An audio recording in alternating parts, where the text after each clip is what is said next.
Good morning. Good morning, Miss. Okay. Morning, Miss. Good morning.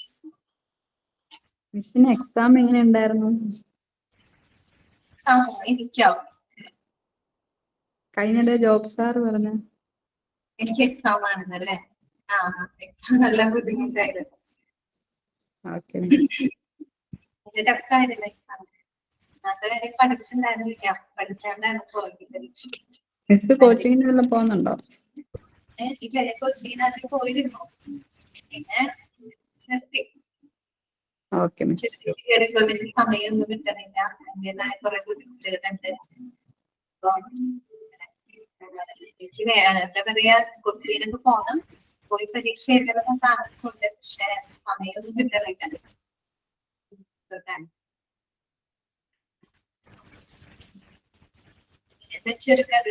സർവീസിൽ കയറണം എന്നുള്ളത് ഒരു ആഗ്രഹമുണ്ട്.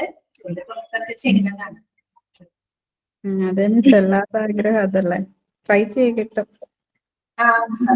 കുറെ നാളുകളായി ട്രൈ ചെയ്തുകൊണ്ടിരിക്കുന്നത്. ചെയ്താല് വീട്ടിലെ കുറെ സ്ട്രെസ്സുകള് കാര്യങ്ങളൊക്കെ ഉണ്ട്. അതിന്റെ ഇടയിൽ കൂടെ നമുക്ക് കാര്യങ്ങൾ കിട്ടാനായിട്ട് ജോലി ഒരു ഇമ്പോർട്ടന്റ് ആണ്. ജോലി ഇല്ലെങ്കിൽ മുന്നോട്ട് പോകാൻ പറ്റില്ല. അതിൻ്റെതായ കുറെ ബുദ്ധിമുട്ടുകളുണ്ട്. അപ്പൊ ഭാഗ്യം അറിയില്ല, ട്രൈ ചെയ്ത് നോക്കാം. ഭാഗ്യം ഉണ്ടെങ്കിൽ കിട്ടട്ടെ. അപ്പൊ നമുക്ക് ഇന്നത്തെ ക്ലാസ് സ്റ്റാർട്ട് ചെയ്യാം. Okay, good morning. നമ്മളെപ്പോഴും എന്താ പറയാ, ഇപ്പോഴും നമ്മൾ പഠിച്ചുകൊണ്ടിരിക്കണം, ട്രൈ ചെയ്തുകൊണ്ടിരിക്കണം. പിന്നെ കുറച്ച് ഭാഗ്യവും വേണം എന്ന് ഞാനങ്ങനെ വിശ്വസിക്കുന്ന ഒരാളാണ്. കുറച്ച് ഭാഗ്യമൊക്കെ ജീവിതത്തിൽ വേണം. ചിലപ്പോ ഞാനിപ്പോ ലൈഫിൽ ഒരുപാട് സ്ട്രഗിൾ ചെയ്തിട്ടുണ്ട്. പക്ഷെ ഒരുപാട് ഹാർഡ് വർക്ക് ഒക്കെ ചെയ്തിട്ടുണ്ട്. പക്ഷെ അതിനുള്ളൊരു എന്താ പറയാ, ബെസ്റ്റ് എനിക്ക് കിട്ടിയിട്ടില്ല. വിചാരിക്കണത് നിങ്ങളും അതുപോലെ തന്നെ നമ്മള് കുറച്ചൊക്കെ നമ്മള് എപ്പോഴും ട്രൈ ചെയ്തുകൊണ്ടിരിക്കുക.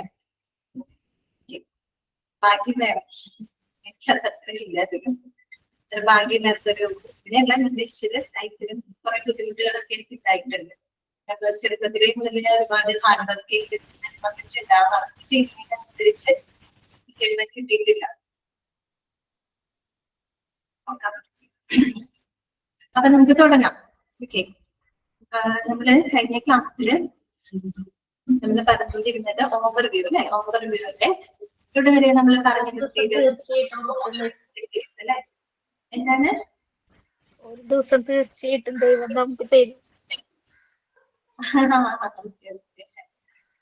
ഞാനും ഈ പറഞ്ഞ പോലെ കുറെ കഷ്ടപ്പെട്ടിട്ടാണ് എന്റെ പഠിപ്പൊന്നും മര്യാദക്ക് കംപ്ലീറ്റ് ചെയ്യാൻ പറ്റിയിട്ടുണ്ടായില്ല. ഡിഗ്രി ഒന്നും ഞാനും കുറെ ഫൈറ്റ് ചെയ്തു. എനിക്കും അങ്ങനെ പഠിക്കാനൊന്നും ആഗ്രഹമുണ്ട്. പക്ഷെ പഠിക്കാനൊന്നും പറ്റിയ സാഹചര്യത്തിലായിരുന്നില്ല എന്റെ ജീവിതം. എല്ലാവർക്കും അങ്ങനെ ഇരിക്കും ശ്രീലക്ഷ്മി. ചിലർക്കെല്ലാം നല്ലതായിട്ട് വരും, ചിലർക്ക് ബുദ്ധിമുട്ടുണ്ടായിരിക്കും. പക്ഷെ നമ്മൾ ഒരുപാട് ഹാർഡ് വർക്ക് ചെയ്ത് നമ്മൾ എന്തെങ്കിലും നേടുമ്പോൾ അതിനൊരു വലിയ വാല്യൂ ഉണ്ടായിരിക്കും. ഞാനും ഒരുപാട് ജീവിതത്തിൽ ബുദ്ധിമുട്ടിയിട്ടുള്ള ഒരാളാണ്. അപ്പൊ മാത്രല്ല ഇപ്പോഴും ഒരുപാട് സ്ട്രഗിൾ ചെയ്തിട്ടാണ്. ഇപ്പൊ എനിക്കറിയാം, ഞാനും കുറെ നാൾ ഹൗസ് വൈഫായിട്ടൊക്കെ കുടുംബവും കുട്ടികളെ അങ്ങനെയൊക്കെ ആയിട്ട് ജീവിച്ചു വന്ന ഒരാളാണ്. അപ്പോ ഒരുപാട് ബുദ്ധിമുട്ടിയിട്ടുണ്ട് ശരിക്കും. ഇവിടെയൊക്കെ ഇങ്ങനെ വന്നിരിക്കാനും എന്റെ ഒരു വലിയ പാഷനാണ്. ടീച്ചറാവാന്നുള്ളതൊക്കെ എന്റെ ഏറ്റവും വലിയ പാഷനാണ്. അതിലേക്ക് ഞാൻ ഇപ്പൊ ഇവിടെ വന്നിരിക്കാനൊക്കെ ഞാൻ ഒരുപാട് സ്ട്രഗിൾ ചെയ്ത് വന്നിട്ടുണ്ട്. ശരിക്കും അതിങ്ങനെ പറയുമ്പോ എനിക്ക് വിഷമം വരും. അത് കാരണം ഇത്രയും വിഷമങ്ങൾ ഉണ്ടായിട്ടുണ്ട്. ലൈഫിലും ഒരുപാട് ബുദ്ധിമുട്ടുകളുണ്ട്. പക്ഷെ നമുക്കിതൊക്കെ ഓവർകം ചെയ്തല്ലേ പറ്റുള്ളൂ. അപ്പൊ എനിക്കറിയാം, നിങ്ങൾ ഇരിക്കുന്ന ക്ലാസ്സില് കുട്ടികളും ഇങ്ങനെയൊക്കെ പലർക്കും നമ്മൾ ഒരു ബാച്ചിൽ കയറുമ്പോൾ നമുക്ക് അറിയാൻ പറ്റും. ഒരു കുട്ടികൾ ഒരുപാട് സ്ട്രഗിൾ ചെയ്തിട്ടാണ് ക്ലാസ്സിൽ ഇരിക്കുന്നത്. പ്രത്യേകിച്ച് നിങ്ങളെ പോലുള്ള ആൾക്കാർ ഫാമിലിയുടെ കാര്യങ്ങൾ സപ്പോർട്ടൊക്കെ കിട്ടല് കുറവായിരിക്കും. ചിലർക്ക് നല്ല സപ്പോർട്ട് ഉണ്ടാവും, ചിലർക്ക് ഒട്ടും സപ്പോർട്ട് ഉണ്ടാവില്ല. അപ്പൊ അതിന്റെ ഇടയിലൊക്കെ വരുന്നു പഠിക്കുന്നു എന്നൊക്കെ പറയുമ്പോൾ നമുക്കറിയാം, ഞാനും നിങ്ങളിൽ ഒരാളാണ്. അപ്പൊ എനിക്ക് നന്നായിട്ട് അത് മനസ്സിലാവും. ഓക്കെ, മറ്റെല്ലാവർക്കും ഒരുമിച്ച് നോക്കാം അല്ലെ? നിങ്ങളും ഞാൻ പറയുന്നെങ്കിൽ എന്താ ഇത്രയും പെട്ടെന്ന് പഠിച്ച് നല്ലൊരു ജോലിയിലേക്ക് എത്താനായിട്ട് ശ്രമിച്ചുകൊണ്ടേയിരിക്കാം, പ്രാർത്ഥിച്ചുകൊണ്ടിരിക്കാം. കുറച്ചൊക്കെ ഭാഗ്യം വേണം, ദൈവാനുഗ്രഹം വേണം. അപ്പൊ അതിനും ട്രൈ ചെയ്യാം. ഇവിടെ നല്ലോണം ഹാർഡ് വർക്ക് ചെയ്യാം, എന്നിട്ട് പ്രാർത്ഥിക്കാം. ദൈവം ഒരുപാട് ഇഷ്ടപ്പെട്ടു, കുറച്ചധികം കഷ്ടപ്പെടുത്തെന്ന് പറയൂ. അങ്ങനെയൊക്കെ പറയും. അതായത് അതിന് നമ്മളതിനെ ഓവർകം ചെയ്ത് ഇതായി കഴിഞ്ഞാൽ എന്തായാലും നമുക്ക് നല്ലത് കിട്ടും. അതെ 18 വയസ്സാകുമ്പോഴേക്കും ജോലിക്ക് പോയി തുടങ്ങിയത്. അതെ. പിന്നെ എന്താന്ന് വെച്ചാൽ ശരിക്കും ഇപ്പൊ ഹാപ്പിയാണ് കേട്ടോ. അപ്പൊ ശരിക്കും പറഞ്ഞാൽ ഹാപ്പിയാണ്. കാര്യം എന്താന്ന് വെച്ചാൽ എനിക്ക് നിങ്ങളെ പോലെ നല്ല കുറെ കുട്ടികളായിട്ടൊക്കെയാണ് നമ്മൾ കൂടുതൽ മിങ്കിൾ ചെയ്യുന്നത്. നമ്മളിപ്പോ ഓരോ ബാച്ചിൽ പോകുന്ന സമയത്തും പല പല കുട്ടികളെ ചിലര് നമ്മൾ കുറെ ക്ലാസ് ഒക്കെ കഴിയുമ്പോൾ എന്തെങ്കിലുമൊക്കെ ഷെയർ ചെയ്യുമ്പോൾ കുറെ കാര്യങ്ങൾ നമ്മൾ ഷെയർ ചെയ്യുമ്പോഴാണ് നമ്മളെ പോലെ തന്നെ കുറെ ആൾക്കാരുണ്ട്. അപ്പോഴും നമുക്ക് മനസ്സിലാവും നമ്മൾ വീട്ടിലിരിക്കുമ്പോൾ നമ്മുടെ പ്രശ്നങ്ങൾ മാത്രമേ ചിന്തിക്കുന്നുള്ളൂ. പക്ഷെ നമ്മൾ പുറത്തിറങ്ങി മറ്റുള്ളവരായിട്ട് ഇടപെടുമ്പോഴായിരിക്കും അവരതിലേറെ പ്രശ്നങ്ങൾ ഫേസ് ചെയ്യുന്ന ആൾക്കാരാവും. അപ്പോഴൊക്കെ നമുക്ക് മുന്നോട്ട് പോകാനായിട്ട് ഒരു ധൈര്യം കിട്ടും. ഇപ്പൊ ഞാൻ ഭയങ്കര ഹാപ്പിയാണ് കേട്ടോ. ഇപ്പം ഭയങ്കര ഹാപ്പിയാണ്. എനിക്ക് നല്ല നല്ല നല്ല കുട്ടികളെ എനിക്ക് കിട്ടണം. നല്ല സ്റ്റുഡൻസ് ആണ്, നല്ല മനസ്സും ഒക്കെയുള്ള ആൾക്കാരെ കിട്ടുന്നത്. അപ്പൊ നമ്മളിപ്പോ ഇവിടെ കോൺവെക്കേഷൻ ഒക്കെ നടത്തുമ്പോ കുട്ടികളൊക്കെ വരുമല്ലോ, നമുക്ക് അറിയാൻ പറ്റും ഓരോരുത്തരുടെ ആ ഒരു സ്ട്രഗിളും കാര്യങ്ങളൊക്കെ അറിയാൻ പറ്റും. ഇപ്പൊ നല്ല ഹാപ്പിയാണ് ശരിക്കും പറഞ്ഞാൽ, കുഴപ്പമില്ല. ഓക്കെ, അപ്പൊ കുറച്ചു നേരം വർത്താനൊക്കെ പറഞ്ഞു പോയി. അപ്പൊ നമുക്ക് തുടങ്ങാം. ക്ലാസ് നമുക്ക് സ്റ്റാർട്ട് ചെയ്യാം. കഴിഞ്ഞ ക്ലാസ്സിൽ നമ്മള് കുറെ 2-3 ദിവസമായിട്ട് നമ്മൾ ഹെൽത്ത് കെയർ അഡ്മിനിസ്ട്രേഷനും പിടിച്ചുകൊണ്ടിരിക്കുകയാണ് അല്ലെ. ഓക്കെ, ഹെൽത്ത് കെയർ അഡ്മിനിസ്ട്രേഷന്റെ പ്രിൻസിപ്പിൾസ് നമ്മൾ പഠിച്ചു. അതുപോലെ തന്നെ ഒബ്ജക്റ്റീവ്സുകളും കഴിഞ്ഞ ക്ലാസ്സിൽ കണ്ടിരുന്നു കേട്ടോ. ഒബ്ജക്റ്റീവ്സ് കുറച്ച് ബുദ്ധിമുട്ടാണ്, എങ്കിലും നിങ്ങൾ വായിച്ചു നോക്കുക കേട്ടോ. എന്തെങ്കിലും ഡൗട്ട് ഉണ്ടെങ്കിൽ റെക്കോർഡ് ക്ലാസ് ഒന്ന് ഇരുന്ന് കേട്ട് ശരിക്കും കേട്ട് ഒന്നുകൂടെ വായിച്ചു നോക്കുക കേട്ടോ. ഓക്കെ, നിങ്ങൾക്ക് ആ കൺസെപ്റ്റ് കിട്ടിയാൽ മതി. കൺസെപ്റ്റ് മനസ്സിലായാൽ മതി കേട്ടോ. ഓക്കെ, ഇനി നമുക്ക് പഠിക്കാനായിട്ടുള്ളത്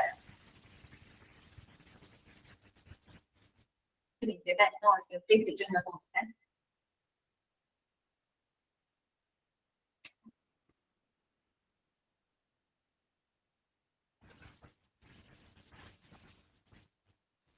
നെക്സ്റ്റ് നമുക്ക് പഠിക്കാനുള്ളത് indicators for measuring impact of the health care administration. ഇതാണ് indicators for measuring impact of health care administration. അതായത് നമ്മളിപ്പോ ഹെൽത്ത് കെയർ അഡ്മിനിസ്ട്രേഷന്റെ ഇമ്പാക്ട്, അതിന്റെ സ്വാധീനം, ഓക്കെ, അത് മെഷർ ചെയ്യുന്നതിന് വേണ്ടിയിട്ട് നമ്മൾ ഉപയോഗിക്കുന്ന ഇൻഡിക്കേറ്റേഴ്സ് എന്തൊക്കെയാണ്, സൂചകങ്ങള് എന്തൊക്കെയാണ്. ഓക്കെ, അതാണ് ഇനി നമ്മൾ പഠിക്കാൻ വേണ്ടത്. അങ്ങനെ കുറച്ച് ബുദ്ധിമുട്ടുണ്ട് കേട്ടോ, കുറച്ചൊരു ട്രൈ ആണ്, എങ്കിലൊന്ന് ശ്രദ്ധിച്ച് കേൾക്കുക കേട്ടോ. അപ്പൊ നമ്മൾ ഇനി പഠിക്കുന്ന എന്താണ്, ഹെൽത്ത് കെയർ അഡ്മിനിസ്ട്രേഷന്റെ സ്വാധീനം, അത് എത്രത്തോളം ഉണ്ട് എന്ന് നമുക്ക് മെഷർ ചെയ്യുന്നതിനായിട്ട് നമ്മൾ ഉപയോഗിച്ച ഇൻഡിക്കേറ്റേഴ്സ് ഉണ്ട് കേട്ടോ, സൂചകങ്ങളുണ്ട്. അപ്പൊ അതിനെ പറ്റി നമുക്ക് നോക്കാം.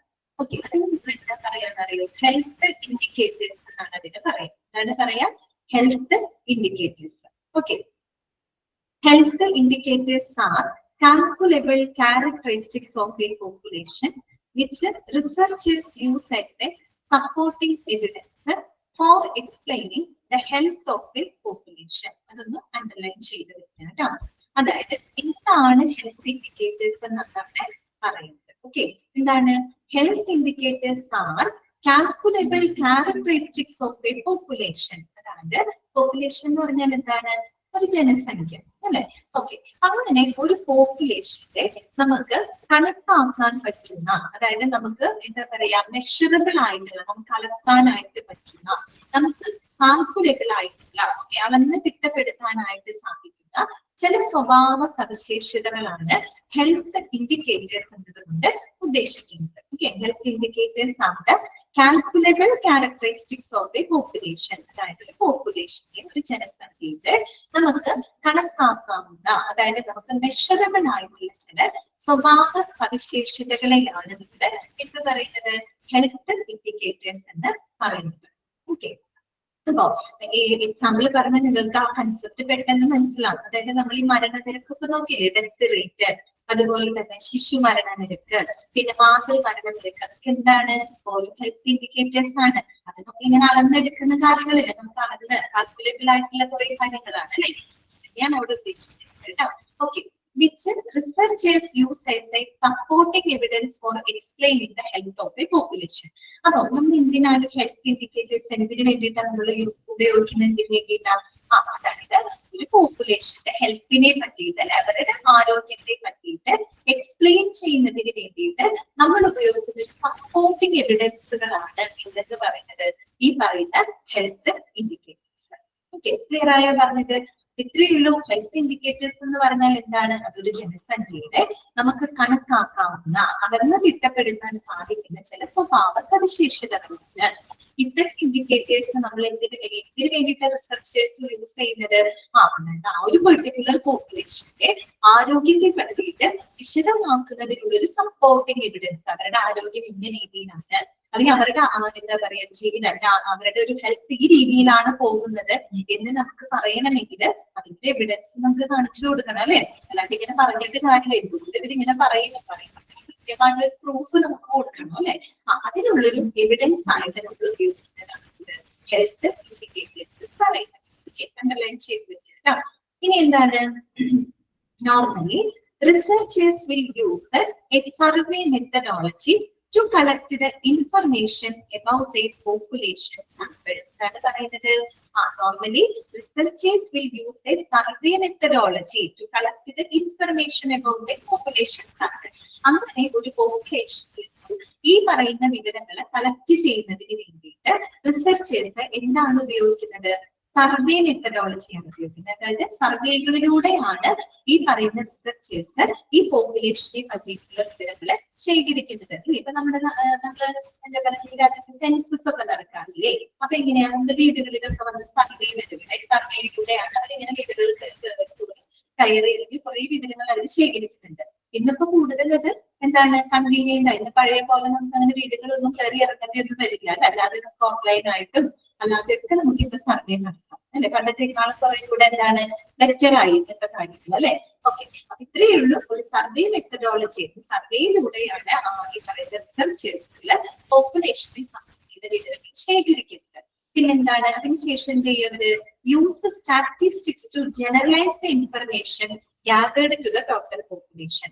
അതിനുശേഷം അവർ എന്ത് ചെയ്യും? ഈ പോപ്പുലേഷനിൽ നിന്നും കളക്ട് ചെയ്തിട്ടുള്ള വിവരങ്ങളെ ജനറലൈസ് ചെയ്യുന്നതിനായിട്ട് അവർ സ്റ്റാറ്റിസ്റ്റിക്സ് ഉപയോഗിക്കും. സ്റ്റാറ്റിസ്റ്റിക്സ് എന്ന് വെച്ചാൽ സ്ഥിതിവിവര കണക്കുകളാണ്. അതായത് നമ്മളൊരു വലിയൊരു പോപ്പുലേഷനെ പറ്റിയുള്ള വിവരങ്ങൾ അറിയുന്നതിന് വേണ്ടി നമുക്ക് മൊത്തത്തിൽ ആ പോപ്പുലേഷൻ നമുക്ക് എടുക്കാൻ പറ്റില്ല.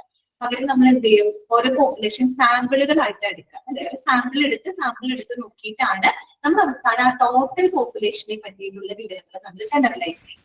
അല്ലാണ്ട് മൊത്തത്തിൽ വലിയൊരളവ് പോപ്പുലേഷനെ എടുത്തിട്ട് നമുക്ക് ചിലപ്പോൾ വിവരങ്ങൾ എടുക്കാൻ ബുദ്ധിമുട്ടായിരിക്കും അല്ലെ? അപ്പൊ നമ്മൾ എന്ത് ചെയ്യും? അതിനിങ്ങനെ ഓരോ സാമ്പിളുകൾ സെക്ഷൻ ആക്കി തിരിക്കുന്ന പോലെ ഓരോ പോപ്പുലേഷൻ സാമ്പിളുകൾ ഇങ്ങനെ എടുത്തെടുത്ത് ഓരോ സാമ്പിളുകളിൽ നമ്മൾ എന്ത് ചെയ്യും? വിവരങ്ങൾ നമ്മൾ ശേഖരിച്ച് അനലൈസ് ചെയ്യും. അതാണ് സ്റ്റാറ്റിസ്റ്റിക്സ് എന്ന് പറഞ്ഞാൽ അതാണ് ഉദ്ദേശിക്കുന്നത് കേട്ടോ.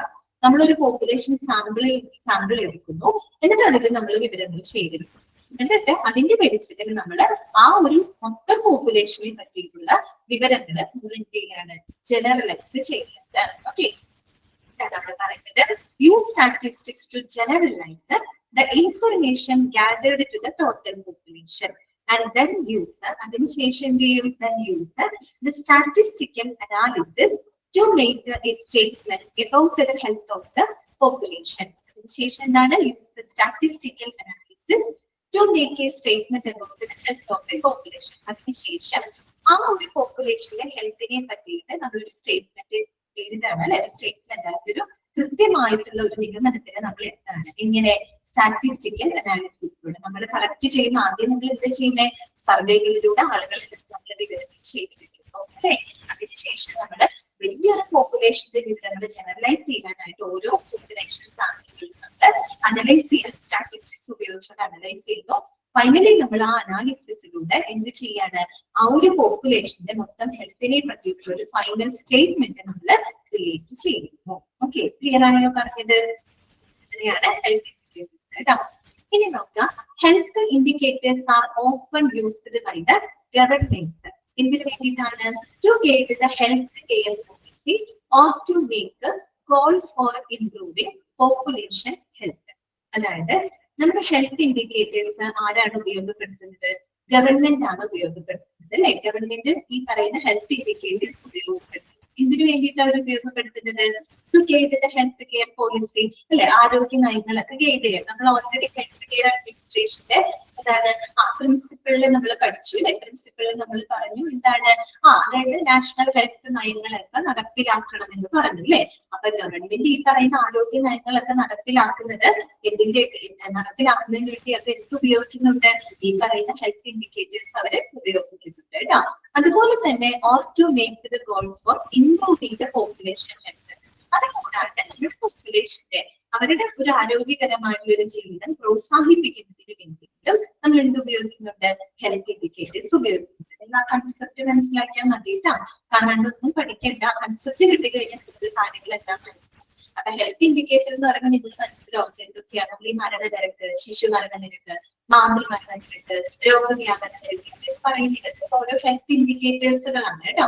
അത്തരം ഇൻഡിക്കേറ്റേഴ്സുകൾ നമുക്ക് അളന്നെടുക്കാൻ പറ്റുന്ന കാര്യങ്ങളാണ്. അത് സർവേകളിലൂടെ ആളുകളുടെ സർവേകൾ നടത്തിയിട്ടുണ്ട്. നമ്മൾ എന്ത് ചെയ്യാണ്? ശേഖരിക്കുന്ന ചില വിവരങ്ങളാണ് അല്ലെ. അത്തരം വിവരങ്ങളുടെ ബേസ് ചെയ്തുകൊണ്ടാണ് നമ്മൾ മൊത്തത്തിൽ ആ ഒരു പോപ്പുലേഷന്റെ ആരോഗ്യത്തെ പറ്റിയിട്ടുള്ള ഒരു ഫൈനൽ സ്റ്റേറ്റ്മെന്റുകൾ നമ്മൾ ക്രിയേറ്റ് ചെയ്യുന്നത് കേട്ടോ. അപ്പൊ നിങ്ങൾ ഓർത്ത് വെക്കേണ്ട പോയിന്റ് ഇതാണ് ഹെൽത്ത് ഇൻഡിക്കേറ്റർ. ഫസ്റ്റ് സെന്റൻസ് അത് ഇമ്പോർട്ടന്റ് ആണ്, അണ്ടർലൈൻ ചെയ്ത് വെക്കാം. പിന്നെ health indicators researchers use the dash to collect information about the population sample. അങ്ങനെ ചോദിച്ചു കഴിഞ്ഞാല് റിസർച്ചേഴ്സ് എന്താണ് ഉപയോഗിക്കുന്നത്? സർവേ ആണ് ഉപയോഗിക്കുന്നത്. സർവേ മെത്തഡോളജിയിലൂടെയാണ് അത് ഒരു പോപ്പുലേഷൻ സാമ്പിളിനെ പറ്റിയിട്ടുള്ള വിവരങ്ങൾ ശേഖരിക്കുന്നത്. പിന്നെ ആരാണ് ഹെൽത്ത് ഇൻഡിക്കേറ്റേഴ്സ് ഉപയോഗിക്കുന്നത്? ഗവൺമെന്റ് ആണ് കൂടുതൽ ഉപയോഗിക്കുന്നത് അല്ലെ. എന്തിനു വേണ്ടിയിട്ടാണ് ഉപയോഗിക്കുന്നത്? അവരുടെ ഹെൽത്ത് പോളിസികൾ നടപ്പിലാക്കാനും പോപ്പുലേഷന്റെ ആരോഗ്യം മെച്ചപ്പെടുത്തുന്നതിനും വേണ്ടിയിട്ട് ഗവൺമെന്റ് എന്ത് ഉപയോഗപ്പെടുത്തുന്നു? ഹെൽത്ത് ഇൻഡിക്കേറ്റേഴ്സ് ഉപയോഗിക്കും. ക്ലിയർ ആണല്ലോ? നെക്സ്റ്റ് നമുക്ക് പഠിക്കാനുള്ളത് ക്യാരക്ടറിസ്റ്റിക്സ് ആണ് കേട്ടോ. അതായത് നമ്മൾ ഈ പറയുന്ന ഹെൽത്ത് ഇൻഡിക്കേറ്റേഴ്സിന്റെ സവിശേഷതകൾ എന്തൊക്കെയാണ്? കുറച്ച് ബുദ്ധിമുട്ടുണ്ട്, നമ്മൾ ശ്രദ്ധിച്ചിരിക്കാം. ക്യാരക്ടറിസ്റ്റിക്സ് അതായത് a health indicator which will be used internationally to explain global health must have the following characteristics. അതായത് ഇവിടെ കൊടുത്തിരിക്കുന്നത് നമ്മൾ ഈ പഠിച്ച ഹെൽത്ത് ഇൻഡിക്കേറ്റേഴ്സ് സവിശേഷതകളാണ്. പ്രത്യേകിച്ച് നമ്മുടെ ഗ്ലോബൽ ഹെൽത്ത് അതായത് ആഗോളതലത്തിലെ ആരോഗ്യം എന്താണ്, അന്താരാഷ്ട്ര തലത്തിൽ നമ്മൾ ആ ഒരു ഗ്ലോബൽ ഹെൽത്തിനെ വിശദമാക്കുന്നതിന് വേണ്ടിയിട്ട് വിശദീകരിക്കുന്നതിന് വേണ്ടിയിട്ടാണ് നമ്മൾ ഇങ്ങനെയുള്ള ഹെൽത്ത് ഇൻഡിക്കേറ്ററുകൾ ഉപയോഗിക്കുന്നത്. അത്തരം ഇൻഡിക്കേറ്ററുകൾക്ക് ഈ പറയുന്ന സവിശേഷതകളൊക്കെ ഉണ്ടായിരിക്കും. 4 പോയിന്റുകളാണ് അവിടെ കൊടുത്തിരിക്കുന്നത്. ഒന്നാമത്തെ പോയിന്റ് ഇതാണ്, it must be explained in such a way that it can be gauged uniformly internationally. ഇതാണ് പറയുന്നത് ഇറ്റ് മസ്റ്റ് ബി എക്സ്പ്ലെയിൻഡ്. എന്താണ് ഇറ്റ് എന്ന് പറഞ്ഞാൽ? ഹെൽത്ത് ഇൻഡിക്കേറ്റേഴ്സ് കേട്ടോ. Health indicators must be explained in such a way that it can be gauged uniformly internationally. എന്താണ് അവർ പറയുന്നത്? അതായത് അന്താരാഷ്ട്ര തലത്തില് ഏകീകൃതമായിട്ട് അളക്കാൻ കഴിയുന്ന വിധത്തിലായിരിക്കണം ഹെൽത്ത് ഇൻഡിക്കേറ്റേഴ്സുകൾ നമ്മൾ വിശദമാക്കേണ്ടത്. മനസ്സിലായിട്ടുണ്ടാവില്ല, ഒന്നുകൂടെ ശ്രദ്ധിക്കാം. അതായത് അന്താരാഷ്ട്ര തലത്തില് ഗ്ലോബലി അന്താരാഷ്ട്ര തലത്തില് ഏകീകൃതമായിട്ടുള്ള രീതിയിൽ യൂണിഫോമലി എന്ന് പറഞ്ഞിട്ടുണ്ട് അല്ലെ, ഏകീകൃതമായ രീതിയിൽ അളക്കാൻ കഴിയുന്ന വിധത്തിലുള്ള ഇൻഡിക്കേറ്റേഴ്സുകളായിരിക്കണം ഉണ്ടായിരിക്കേണ്ടത്. എന്ന് പറഞ്ഞാൽ നമ്മളിപ്പോ ഞാൻ പറഞ്ഞല്ലോ ഹെൽത്ത് ഇൻഡിക്കേറ്റർ എന്ന് പറയുന്ന എക്സാമ്പിൾ ആയിട്ട് പറഞ്ഞപ്പോ ശിശു മരണ നിരക്ക്, മാതൃമരണ നിരക്ക്, അതുപോലെ തന്നെ എന്താണ് ഡെത്ത് റേറ്റ് അല്ലെ, മരണനിരക്ക്, ഇതൊക്കെയാണ് ഹെൽത്ത് ഇൻഡിക്കേറ്റേഴ്സ്. ഈ ഇൻഡിക്കേറ്റേഴ്സ് എല്ലാ രാജ്യങ്ങളും ഒരേ രീതിയിലായിരിക്കണം അളക്കേണ്ടത്. ആണ് ഉദ്ദേശിക്കുന്നത് ഏകീകൃതമായിട്ട് അളക്കാൻ. അതിപ്പോ ഇന്ത്യയിൽ നമ്മൾ ശിശുമരണ നിരക്ക് കാൽക്കുലേറ്റ് ചെയ്യുന്നൊരു രീതിയുണ്ട്. അതേ രീതി തന്നെയായിരിക്കണം USA-യിലായാലും റഷ്യയിലായാലും മറ്റു പല രാജ്യങ്ങളും ഉണ്ടായിരിക്കേണ്ടത് അല്ലെ. അല്ലാണ്ട് നമ്മുടെ ഇന്ത്യയിലെ ശിശുമരണ നിരക്ക് കാൽക്കുലേറ്റ് ചെയ്യുന്ന ഒരു രീതി, ഇനി നമ്മുടെ റഷ്യയിൽ കാൽക്കുലേറ്റ് ചെയ്യുന്നത് വേറൊരു രീതി, അമേരിക്കയിൽ കാൽക്കുലേറ്റ് ചെയ്യുന്നത് വേറൊരു രീതി. അങ്ങനെയായാൽ ശരിയാവോ? ഇല്ല. ആണ് അവിടെ പറയുന്നത് ഈ പറയുന്ന ഹെൽത്ത് ഇൻഡിക്കേറ്റേഴ്സ് അന്താരാഷ്ട്ര തലത്തിലെ ഏകീകൃതമായിട്ട് അളക്കാൻ കഴിയുന്ന വിധത്തിലാണ് വിശദീകരിക്കുന്നത്. എന്ന് വെച്ചാൽ എല്ലായിടത്തും ഒരേ രീതിയിലായിരിക്കും, ഗ്ലോബലി ഒരേ രീതിയിലായിരിക്കണം നമ്മൾ ഈ പറയുന്ന ഹെൽത്ത് ഇൻഡിക്കേറ്റേഴ്സുകൾ അളക്കേണ്ടത്. ഓക്കെ, അതാണ് ഉദ്ദേശിച്ചത്. ക്ലിയർ ആയോ? അപ്പോൾ ഓക്കെയാണോ? It must be explained in such a way that it can be gauged uniformly internationally. Okay. ഇനി മൂന്നാമത്തെ പോയിന്റ് നോക്കിയേ, it must have A statistical validity. It must have A statistical validity. അതായത് നമ്മൾ ഈ ഹെൽത്ത് ഇൻഡിക്കേറ്റേഴ്സ് ഉപയോഗിച്ചുകൊണ്ടാണ് പോപ്പുലേഷന്റെ ആരോഗ്യത്തെ പറ്റിയുള്ള വിവരങ്ങൾ നമ്മൾ ശേഖരിക്കുന്നത് ആണല്ലോ. അങ്ങനെ നമ്മൾ ഉപയോഗിക്കുന്ന ഹെൽത്ത് ഇൻഡിക്കേറ്റേഴ്സ് എന്തുണ്ടായിരിക്കണം? വാലിഡിറ്റി ഉണ്ടായിരിക്കണം. എന്ന് പറഞ്ഞാല് നമ്മൾ ഈ പറയുന്ന വിവരങ്ങൾ ശേഖരിക്കാനായിട്ട് ഉപയോഗിക്കുന്ന ഹെൽത്ത് ഇൻഡിക്കേറ്റേഴ്സ് വളരെ വിശ്വസനീയമായിരിക്കണം, കൃത്യതയുള്ളതായിരിക്കണം. അതുപോലെ ശരിയായ സ്ഥിതി വിവര കണക്കുകളെ അടിസ്ഥാനപ്പെടുത്തിക്കൊണ്ടുള്ള ഹെൽത്ത് ഇൻഡിക്കേറ്റേഴ്സ് ആയിരിക്കണം. നമ്മൾ ഒരു വാലിഡിറ്റി ഉള്ള വിവരങ്ങൾ അല്ലെങ്കിൽ എന്താ നമ്മൾ ഉപയോഗിക്കുന്ന ഹെൽത്ത് ഇൻഡിക്കേറ്റേഴ്സിന് യാതൊരു വാലിഡിറ്റി ഇല്ലാത്ത ഹെൽത്ത് ഇൻഡിക്കേറ്റേഴ്സ് ആണ് ഉപയോഗിക്കുന്നതെങ്കിൽ അതിലൂടെ കിട്ടുന്ന വിവരങ്ങൾക്ക് എന്തെങ്കിലും വിലയുണ്ടായിരിക്കും എന്ന് ആലോചിച്ച് നോക്കിയാൽ ഇല്ല. അപ്പൊ എപ്പോഴും നമ്മൾ വളരെ വാലിഡ് ആയിട്ടുള്ള ഹെൽത്ത് ഇൻഡിക്കേറ്റേഴ്സ് വേണം ഉപയോഗിക്കാൻ. അങ്ങനെ ഉപയോഗിച്ച് കിട്ടുന്ന വിവരങ്ങൾക്ക് മാത്രമേ ഇത് ഉണ്ടായിരിക്കുള്ളൂ, നമുക്കത് വിശ്വസിക്കാനായിട്ട് സാധിക്കും അല്ലെ. അതാണ് അവർ ഉദ്ദേശിക്കുന്നത് കേട്ടോ. It must have A statistical validity. അതായത് നമ്മൾ വിവരങ്ങൾ ശേഖരിക്കാനായിട്ട് ഉപയോഗിക്കുന്ന ഹെൽത്ത് ഇൻഡിക്കേറ്റേഴ്സ് വളരെ വിശ്വസനീയമായിരിക്കണം, കൃത്യതയുള്ളതായിരിക്കണം. അതുപോലെ തന്നെ എന്താണ്, കൃത്യമായ സ്ഥിതി വിവര കണക്കുകളെ അടിസ്ഥാനപ്പെടുത്തുന്നതായിരിക്കണം. എങ്കിൽ മാത്രമേ നമുക്ക് അതിലൂടെ ലഭിക്കുന്ന വിവരങ്ങൾക്ക് എന്തുണ്ടാവുള്ളൂ? ഉറപ്പുണ്ടാവുള്ളൂ അല്ലെ, വാലിഡിറ്റി ഉണ്ടായിരിക്കുന്നു. ഓക്കെ, ക്ലിയർ ആയോ പറഞ്ഞത്? അതാണ് മറ്റൊരു സവിശേഷത കേട്ടോ. നമ്മൾ ഉപയോഗിക്കേണ്ട ഹെൽത്ത് ഇൻഡിക്കേറ്റേഴ്സ് ഉണ്ടായിരിക്കേണ്ട സവിശേഷതകളാണ് പറഞ്ഞത് കേട്ടോ. മൂന്നാമത്തെ പോയിന്റ് നോക്കിയേ, the indicator must be data which can practically be collected in A reasonable amount of time. അതാണ് പറയുന്നത്, the indicator must be data which can practically be collected in A reasonable amount of time. അതുപോലെ നമ്മൾ ഉപയോഗിക്കുന്ന health indicators അത് നമുക്കൊരു reasonable amount of time, അതായത് ഒരു ന്യായമായ സമയത്തിനുള്ളിൽ നമുക്ക് പ്രായോഗികമായിട്ട് നമുക്ക് ശേഖരിക്കാൻ കഴിയുന്ന തരത്തിലുള്ള ഹെൽത്ത് ഇൻഡിക്കേറ്റേഴ്സ് ആയിരിക്കണം. ഇപ്പൊ നമുക്ക് മരണനിരക്ക് അല്ലെങ്കിൽ ശിശു മരണനിരക്ക്, മാതൃമരണനിരക്ക്, ഇതൊക്കെ നമുക്ക് പ്രാക്ടിക്കലി കളക്ട് ചെയ്യാൻ പറ്റുന്ന കാര്യങ്ങളാണ്. അതായത് ഒരു നിശ്ചിത സമയപരിധിക്കുള്ളിൽ നമുക്ക് കളക്ട് ചെയ്യാനായിട്ട് പറ്റുന്ന കാര്യങ്ങളാണ്. ഇനി ചില ഇൻഡിക്കേറ്റേഴ്സ് എന്ന് പറഞ്ഞു കഴിഞ്ഞാല് നമുക്ക് ആളുകളിൽ നിന്ന് കളക്ട് ചെയ്തെടുക്കാൻ കുറെ പ്രായോഗികമായിട്ട് കുറെ ബുദ്ധിമുട്ടുണ്ടായിരുന്നു. അതായത് പറഞ്ഞ സമയത്തിനുള്ളിൽ നമുക്ക് ചെയ്യാൻ പറ്റില്ല. ഹെൽത്ത് ഇൻഡിക്കേറ്റർ ഉണ്ടാവും ചിലപ്പോൾ വർഷങ്ങളോ അല്ലെങ്കിൽ മാസങ്ങളോളം നീണ്ട എന്താ പറയുക, അങ്ങനെയൊക്കെ ചെയ്ത് കഴിഞ്ഞാൽ മാത്രമേ നമുക്ക് വിവരങ്ങൾ കിട്ടുള്ളൂ. അതാവുമ്പോ നമുക്ക് ബുദ്ധിമുട്ടാണ്. അപ്പൊ ഇതിൽ പറയുന്നത് നമ്മൾ ഉപയോഗിക്കുന്ന ഹെൽത്ത് ഇൻഡിക്കേറ്റേഴ്സ് ഒരു നിർദ്ദിഷ്ട സമയപരിധിക്കുള്ളിൽ, അതായത് റീസണബിൾ എമൗണ്ട് ഓഫ് ടൈം, ന്യായമായ സമയത്തിനുള്ളിൽ നമുക്ക് എന്താണ് പ്രായോഗികമായിട്ട് കളക്ട് ചെയ്യാൻ പറ്റുന്ന തരത്തിലുള്ള ഇൻഡിക്കേറ്റേഴ്സ് ആയിരിക്കണം. ചില കാര്യങ്ങൾ നമ്മൾ തിയററ്റിക്കലി നമുക്ക് പറയാൻ എളുപ്പമാണ്, പക്ഷെ നമ്മളത് പ്രാക്ടിക്കലി ചെയ്യുമ്പോൾ അതിന് ഭയങ്കര ബുദ്ധിമുട്ടുണ്ടായിരിക്കും. അതിനെയാണ് ഇതിലൂടെ ഉദ്ദേശിക്കുന്നത്. അതായത് നമുക്ക് പ്രായോഗികമായിട്ട് ചെയ്യാൻ പറ്റണം, ആ രീതിയിൽ അപ്ലിക്കബിൾ ആയിട്ടുള്ള ഹെൽത്ത് ഇൻഡിക്കേറ്റേഴ്സ് ആയിരിക്കണം ഉപയോഗിക്കുന്നത്. ഓക്കെ, ക്ലിയർ ആണല്ലോ. ഇനി നാലാമത്തെ പോയിന്റ് ഇതാണ്, the analysis of the data that must result in A recommendation on which the people can make changes to improve the health. എന്താണ് അവിടെ പറയുന്നത്? അതായത് നമുക്ക് ഹെൽത്ത് ഇൻഡിക്കേറ്റർ ഉപയോഗിച്ച് ലഭിക്കുന്ന ഡാറ്റകൾ എന്ന് പറയുന്നത് എപ്പോഴും നമ്മുടെ ഹെൽത്ത് ഔട്ട്കംസ് ഇംപ്രൂവ് ചെയ്യുന്ന തരത്തിലായിരിക്കണം. മനസ്സിലായോ? അതായത് നമുക്ക് ഹെൽത്ത് ഇൻഡിക്കേറ്റേഴ്സ് ഉപയോഗിച്ച് നമുക്ക് ഡാറ്റകൾ കിട്ടും അല്ലെ. അങ്ങനെ കിട്ടുന്ന ഡാറ്റ അനലൈസ് ചെയ്യുമ്പോൾ എന്തായിരിക്കണം, നമ്മുടെ എന്താ പറയുക, ഒരു പോപ്പുലേഷന്റെ ഹെൽത്ത് ഇപ്പോഴും ഇംപ്രൂവ് ചെയ്യുന്ന രീതിയിലുള്ള ഒരു റിസൾട്ടാണ് നമുക്ക് അവിടെ ലഭിക്കേണ്ടത്. അല്ലാണ്ട് നമുക്ക് അനലൈസ് ചെയ്ത് വരുമ്പോൾ പ്രത്യേകിച്ച് എന്താണ്, കുഴപ്പമൊന്നുമില്ല, ഇപ്പൊ പോകുന്ന പോലെ തന്നെ മുന്നോട്ട് പോയാൽ മതി, അങ്ങനെ ഒരു റിസൾട്ട് അല്ല നമുക്ക് കിട്ടുന്നത്. ഹെൽത്ത് കുറേ കൂടി ഇംപ്രൂവ് ചെയ്യുന്ന രീതിയിൽ, ഒരു പോസിറ്റീവ് ഔട്ട്കം ഉണ്ടാക്കുന്ന രീതിയിൽ അങ്ങനെ മാറ്റം ഉണ്ടാവുന്ന തരത്തിലായിരിക്കണം നമുക്ക് അതിന്റെ റിസൾട്ട് ലഭിക്കേണ്ടത്. ഓക്കെ, ക്ലിയർ ആയോ പറഞ്ഞത്? കുറച്ച് ബുദ്ധിമുട്ടാണ് കേട്ടോ, അത് മനസ്സിലാക്കാൻ കുറച്ച് ബുദ്ധിമുട്ടുണ്ട്. ഓക്കെ, നമ്മൾ പറഞ്ഞ ഇത്രയേ ഉള്ളൂ. ഹെൽത്ത് ഇൻഡിക്കേറ്റേഴ്സിന്റെ സവിശേഷതകൾ എന്തൊക്കെയാണ്, ഇങ്ങനെയുള്ള ഹെൽത്ത് ഇൻഡിക്കേറ്റേഴ്സിന് എന്തൊക്കെ പ്രത്യേകതകളാണ് ഉണ്ടായിരിക്കുന്നത്? ഒന്ന്, അന്താരാഷ്ട്ര തലത്തിൽ ഏകീകൃതമായിട്ട് അളക്കാൻ കഴിയുന്ന വിധത്തിലായിരിക്കണം ഹെൽത്ത് ഇൻഡിക്കേറ്റേഴ്സ് ഉണ്ടായിരിക്കുന്നത്. അതായത് നമ്മൾ ഇവിടെ അളക്കുന്ന ശിശുമരണ നിരക്ക് നമ്മൾ അളക്കാൻ ഇവിടെ ഉപയോഗിക്കുന്ന ഒരു ഫോർമുലയുണ്ട്. അതേ ഫോർമുല തന്നെയായിരിക്കും എല്ലാ രാജ്യങ്ങളും ഉപയോഗിക്കേണ്ടത്. അല്ലാണ്ട് ഓരോ രാജ്യങ്ങൾക്കനുസരിച്ച് ഇന്ത്യയിൽ ഒരു തരം, അല്ലെങ്കിൽ റഷ്യയിൽ ഒരു തരം, അമേരിക്കയിൽ ഒരു തരം, അങ്ങനെ ആവരുത്. ഏകീകൃതമായിട്ട് അളക്കാൻ കഴിയുന്ന രീതിയിലായിരിക്കണം ഹെൽത്ത് ഇൻഡിക്കേറ്റേഴ്സ് ഇൻഡിക്കേറ്റേഴ്സ് ഉണ്ടായിരിക്കുന്നത്. രണ്ടാമത്തത് it must have A statistical validity. അതായത് നമ്മൾ ഉപയോഗിക്കുന്ന ഹെൽത്ത് ഇൻഡിക്കേറ്റേഴ്സിന് എന്തുണ്ടായിരിക്കണം? വാലിഡിറ്റി ഉണ്ടായിരിക്കണം. എങ്കിൽ മാത്രമേ അതിലൂടെ ലഭിക്കുന്ന വിവരങ്ങൾക്ക് നമുക്കൊരു വിശ്വാസ്യത ഉണ്ടായിരിക്കുള്ളൂ. ഓക്കെ. പിന്നെ മൂന്നാമത്തെ പോയിന്റ് എന്താ പറയുന്നത്? ഒരു റീസണബിൾ, ന്യായമായ സമയത്തിനുള്ളിൽ പ്രായോഗികമായിട്ട് നമുക്ക് ശേഖരിക്കാൻ കഴിയുന്ന തരത്തിലുള്ള ഹെൽത്ത് ഇൻഡിക്കേറ്റേഴ്സ് ആണ് നമ്മൾ ഉപയോഗിക്കേണ്ടത്. ഓക്കെ. പിന്നെന്താ നമ്മൾ പറയുന്നത്?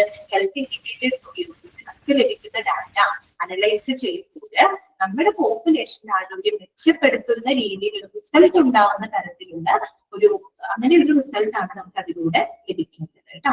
ഓക്കെ. അതായത് പോസിറ്റീവ് ആയിട്ടുള്ള ഒരു ഔട്ട്കം ഉണ്ടാകുന്നത്, ഒരു പോസിറ്റീവ് ചേഞ്ച് ഉണ്ടാക്കുന്ന രീതിയിലുള്ള റിസൾട്ട് ആണ് നമുക്ക് അതിലൂടെ ലഭിക്കേണ്ടത്. ഓക്കെ. ക്ലിയർ ആയോ? ഓക്കെ ആണോ? മനസ്സിലായോ? ആർക്കെങ്കിലും ഏതെങ്കിലും പോയിന്റുകൾ മനസ്സിലാകാത്തത് എന്തെങ്കിലും ചോദിക്കാം കേട്ടോ. ഓക്കെ അല്ലേ? ഇനി നോക്കാം കേട്ടോ. The indicators used to measure health status. ഇനി നമ്മൾ ഈ പറയുന്ന ഇൻഡിക്കേറ്റേഴ്സ് എന്തൊക്കെ മെഷർ ചെയ്യുന്നതിന് വേണ്ടിയിട്ടാണ് നമ്മൾ ഉപയോഗിക്കുന്നത് കേട്ടോ. നോക്കുക. ഇൻഡിക്കേറ്റേഴ്സ് ബ്രാക്കറ്റിൽ കൊടുത്തിട്ടുണ്ട്. Disease, specific mortality, morbidity and disability. അതായത് നമ്മൾ എന്തൊക്കെ ഹെൽത്ത് സ്റ്റാറ്റസുകൾ മെഷർ ചെയ്യുന്നതിന് വേണ്ടിയിട്ടാണ് ഇൻഡിക്കേറ്റേഴ്സ് ഉപയോഗപ്പെടുത്തുന്നത് കേട്ടോ. എന്തൊക്കെ കാര്യങ്ങൾക്ക് വേണ്ടിയിട്ട്, എന്തൊക്കെ ഹെൽത്ത് സ്റ്റാറ്റസ് മെഷർ ചെയ്യാൻ വേണ്ടിയിട്ടാണ് നമ്മൾ ഇൻഡിക്കേറ്റർ ഉപയോഗിക്കുന്നത്?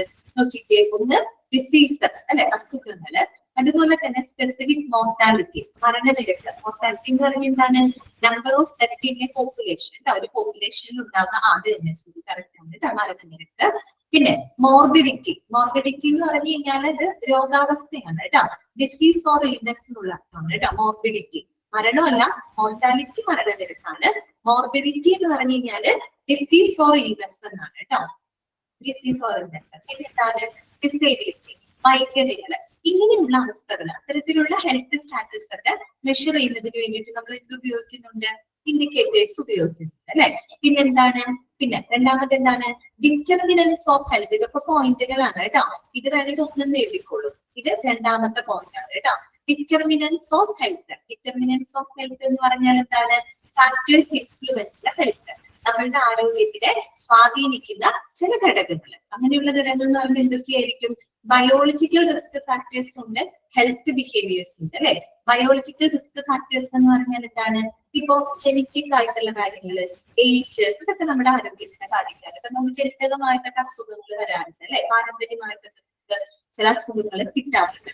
അതുപോലെ നമ്മുടെ ഏജ്, വയസ്സ് അല്ലെ, പ്രായം, അതും ഒരു പ്രധാനപ്പെട്ട ഫാക്ടറാണ് അല്ലെ. നമുക്ക് പ്രായം കൂടുന്നതോറും അസുഖങ്ങൾ വരാനുള്ള ചാൻസ് കൂടുതലാണ്. ഇതിപ്പോ അങ്ങനെയൊന്നും ഇല്ലാട്ടോ. പ്രായമുള്ളവര് ഇല്ലാത്തവർ അങ്ങനെയൊന്നും ഇല്ല. എല്ലാവർക്കും അസുഖങ്ങൾ വരാം. പക്ഷെ എങ്കിലും ബയോളജിക്കൽ ഫാക്ടേഴ്സ് എന്ന് പറയുന്നത് ജനറ്റിക് ഫാക്ടേഴ്സ്, വയസ്സ്, അങ്ങനെയുള്ള കാര്യങ്ങളൊക്കെയാണ്. അതൊക്കെ നമ്മുടെ ഹെൽത്തിനെ ഇൻഫ്ലുവൻസ് ചെയ്യുന്നുണ്ട് അല്ലെ. അതുപോലെ തന്നെയാണ് എന്ത്? Health behaviours. ഹെൽത്ത് ബിഹേവിയേഴ്സ് എന്ന് പറഞ്ഞാൽ നമ്മുടെ ജീവിത ശൈലികളാണ് ഉദ്ദേശിക്കുന്നത്. പ്രത്യേകിച്ച് നമ്മുടെ ഡയറ്റ് അല്ലെ, അതുപോലെ നമ്മുടെ എക്സസൈസ്, അതൊക്കെ എന്താണ്? നമ്മുടെ ഹെൽത്ത് ബിഹേവിയേഴ്സ് ആണ് അല്ലെ. നിങ്ങളിപ്പോ ഡയറ്ററി സർവീസ് ഒക്കെ പഠിച്ചിട്ട് നമുക്കറിയാം, നമ്മൾ നല്ലൊരു ഡയറ്റ് ഫോളോ ചെയ്യുകയാണെങ്കിൽ നമുക്ക് നല്ല ആരോഗ്യം ഉണ്ടായിരിക്കും അല്ലെ. അതുപോലെ നമ്മൾ നല്ല വ്യായാമങ്ങളൊക്കെ ചെയ്യുന്നതൊക്കെ നമ്മുടെ ഹെൽത്തിനെ ഇൻഫ്ലുവൻസ് ചെയ്യുന്ന കാര്യങ്ങളാണ് കേട്ടോ. ഓക്കെ. എന്താണ് ശ്രീലക്ഷ്മി? 3 പോയിന്റ് ആണ് ഇൻഡിക്കേറ്റേഴ്സിനകത്ത് വരുന്നത്. അതെ, 3 പോയിന്റ് കേട്ടോ. ഇത് രണ്ടാമത്തെ പോയിന്റ്. അടുത്തത് മൂന്നാമത്തെ പോയിന്റ് എന്താണ്? അതിന്റെ ഹെൽത്ത് സിസ്റ്റംസ്. ഹെൽത്ത് സിസ്റ്റംസ് എന്ന് പറഞ്ഞാൽ എന്താണ്? സർജിക്കൽ പ്രൊസീജിയേഴ്സ്, അതുപോലെ medication use of health services, അങ്ങനെയുള്ള കാര്യങ്ങൾ കേട്ടോ. അതായത് നമ്മൾ സർജിക്കൽ ആയിട്ട് ചെയ്യുന്ന കാര്യങ്ങള്, നമ്മൾ ഉപയോഗിക്കുന്ന മരുന്നുകളുടെ ഉപയോഗം, പിന്നെ മറ്റു പല ഹെൽത്ത് സേവനങ്ങളുണ്ട് അല്ലെ. ഓക്കെ. നമ്മൾ ഈ ട്രീറ്റ്മെന്റ് പോരാതെ നമ്മൾ അല്ലാണ്ട് ഫിസിയോതെറാപ്പി, റീഹാബിലിറ്റേഷൻ, അങ്ങനെയുള്ള ഹെൽത്ത് സർവീസസ് ഒക്കെ പ്രൊവൈഡ് ചെയ്യുന്നുണ്ട് അല്ലെ. അപ്പോ ഇങ്ങനെയുള്ള ഹെൽത്ത് സ്റ്റാറ്റസുകളൊക്കെ മെഷർ ചെയ്യാനായിട്ട് നമ്മൾ എന്ത് ഉപയോഗിക്കുന്നുണ്ട്? ഹെൽത്ത് ഇൻഡിക്കേറ്റേഴ്സ് ഉപയോഗിക്കുന്നുണ്ട്. അതാണ് നമ്മൾ പറഞ്ഞത്. ഓക്കെ. ഹെൽത്ത് ഇൻഡിക്കേറ്റേഴ്സ് എന്തൊക്കെ മെഷർ ചെയ്യാൻ ഉപയോഗിക്കുന്നുണ്ട്? ഒന്ന് ഡിസീസ്, മോർട്ടാലിറ്റി, മോർബിഡിറ്റി, ഡിസേബിലിറ്റി, അങ്ങനെയുള്ള കണ്ടീഷൻസുകൾ മെഷർ ചെയ്യാൻ ഉപയോഗിക്കുന്നുണ്ട്. അതുപോലെ തന്നെ determinants of health. Determinants of health എന്ന് പറഞ്ഞാൽ എന്താണ്? Factors influencing the health. നമ്മുടെ ആരോഗ്യത്തിനെ സ്വാധീനിക്കുന്ന ഘടകങ്ങൾ, ഫാക്ടേഴ്സുകൾ, അത് മെഷർ ചെയ്യാനായിട്ട് നമ്മൾ ഇൻഡിക്കേറ്റേഴ്സ് ഉപയോഗിക്കുന്നുണ്ട്. അങ്ങനത്തെ ബയോളജിക്കൽ ഫാക്ടേഴ്സ് ഉണ്ട്, ഹെൽത്ത് ബിഹേവിയേഴ്സ് ഉണ്ട്. പിന്നെ അതുകൂടാതെ പലതരത്തിലുള്ള ഹെൽത്ത് സിസ്റ്റംസുകളെ മെഷർ ചെയ്യുന്നതിലും ഹെൽത്ത് ഇൻഡിക്കേറ്റർ ഉപയോഗിക്കുന്നുണ്ട്. ഹെൽത്ത് സിസ്റ്റം എന്ന് പറഞ്ഞാൽ എന്താ ഉദ്ദേശിക്കുന്നത്? സർജിക്കൽ പ്രൊസീജിയേഴ്സ്, മെഡിക്കേഷൻ സർവീസ്, അതുപോലെ മറ്റു പല ഹെൽത്ത് സർവീസസുകളൊക്കെ മെഷർ ചെയ്യുന്നതിനും നമ്മൾ എന്ത് ഉപയോഗിക്കുന്നു? ഹെൽത്ത് ഇൻഡിക്കേറ്റേഴ്സ് ഉപയോഗിക്കുന്നു. ഓക്കെ, ക്ലിയർ ആയല്ലോ? ഇത്രയും നേരം നമ്മൾ പഠിച്ചത് ഹെൽത്ത് ഇൻഡിക്കേറ്റർ എന്താണ് എന്നൊരു ഐഡിയ ആണ് കിട്ടിയത് കേട്ടോ. ഹെൽത്ത് ഇൻഡിക്കേറ്റർ എന്താണ്, സർവേയിലൂടെ ചെയ്യുന്നത്, ഇത് ഉപയോഗിച്ചുകൊണ്ട് നമുക്ക് ഒരു പോപ്പുലേഷന്റെ ആരോഗ്യം മെച്ചപ്പെടുത്താനായിട്ടൊക്കെ സാധിക്കും. ഇതൊക്കെ നമ്മൾ പഠിച്ചു. പിന്നെ ഒരു ഹെൽത്ത് ഇൻഡിക്കേറ്ററിന്റെ സവിശേഷതകൾ എന്തൊക്കെയാണ് അത് നമ്മൾ കണ്ടു. പിന്നെ ഹെൽത്ത് ഇൻഡിക്കേറ്റേഴ്സ് എന്തൊക്കെ ഹെൽത്ത് സ്റ്റാറ്റസുകൾ മെഷർ ചെയ്യുന്നതിന് വേണ്ടിയിട്ടാണ് പൊതുവെ നമ്മൾ ഹെൽത്ത് ഇൻഡിക്കേറ്റേഴ്സ് ഉപയോഗിക്കുന്നത്. അപ്പൊ ഏകദേശം ഒരു ഐഡിയ ആയല്ലോ. ഇനി നമുക്ക് ഓരോ ഹെൽത്ത് ഇൻഡിക്കേറ്റേഴ്സ് ഏതൊക്കെയാണെന്നുള്ളത് പഠിക്കാം. എങ്ങനെയാണ് കണ്ടത് ഹെൽത്ത് ഇൻഡിക്കേറ്റേഴ്സ് എക്സാമ്പിൾ, അത് കണക്കാക്കുന്ന ഫോർമുലകളൊക്കെ നമുക്ക് പഠിക്കാനായിട്ട് കേട്ടോ. ഓക്കെ, അപ്പൊ ഫസ്റ്റ് വൺ നമുക്ക് പഠിക്കാനുള്ളത് എന്താണെന്ന് അറിയോ? ഡെത്ത് റേറ്റ് ആണ് കേട്ടോ. എന്താണ് ഡെത്ത് റേറ്റ്? അതൊരു ഹെൽത്ത് ഇൻഡിക്കേറ്റർ ആണ്. മരണനിരക്ക് കേട്ടോ. ഇതാണ് മരണനിരക്ക്. ഓക്കെ, ഇതിന്റെ മീനിങ് അവിടെ കൊടുത്തിട്ടുണ്ട്. Mortality rate or death rate. അപ്പൊ രണ്ടു പേര് പഠിച്ചു വെക്കും. അല്ലെങ്കിൽ മോർട്ടാലിറ്റി റേറ്റ് എന്ന് പറയാം, അല്ലെങ്കിൽ ഡെത്ത് റേറ്റ് എന്നും പറയാറുണ്ട് കേട്ടോ. ഓക്കെ, രണ്ടും ഒന്ന് തന്നെയാണ്. എന്താണ്?